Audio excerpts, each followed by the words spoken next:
C'est un froid permanent, un filet d'air glacial qui se glisse dans l'interstice des tentes des réfugiés dans la province d'Idlib en Syrie. Le froid qui fait tousser les enfants, qui engourdit les mains, le froid qui emporte, le froid qui tue. Quand il n'y a plus rien pour se chauffer, quand toutes les forêts alentours ont été rasées, le seul moyen est d'allumer des carcasses d'animaux morts. Car il en est ainsi en Syrie en cet hiver 2021-2022 qui est particulièrement sévère. Les Nations Unies ont été contraintes d'augmenter de 12% leur aide aux populations sinistrées et déplacées. Quelques convois onusiens réussissent à passer en zone rebelle, notamment par le point de passage de Bab el-Awa. Les autorités de Damas dénoncent au motif qu'elles estiment qu'elles seraient en droit de recevoir cette aide humanitaire pour ensuite la redistribuer aux populations nécessiteuses.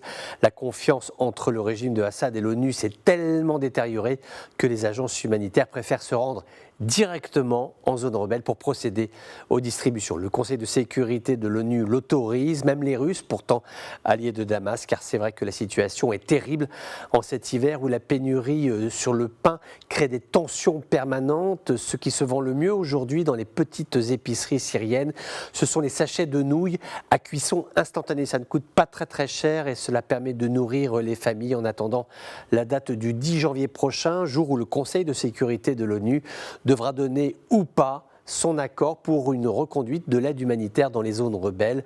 Le secrétaire général de l'organisation, Antonio Guterres, y est favorable, mais que va dire la Russie? Que fera la Chine?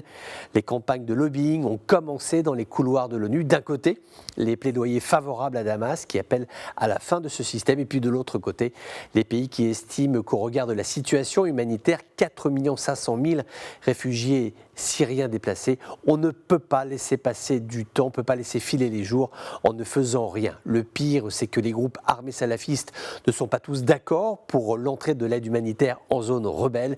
Rivalité de chefs et de commandants, également jalousie, car l'aide humanitaire entrant en zone rebelle, eh bien des taxes sont perçues par des groupes armés. Où va l'argent? Qui fait fortune?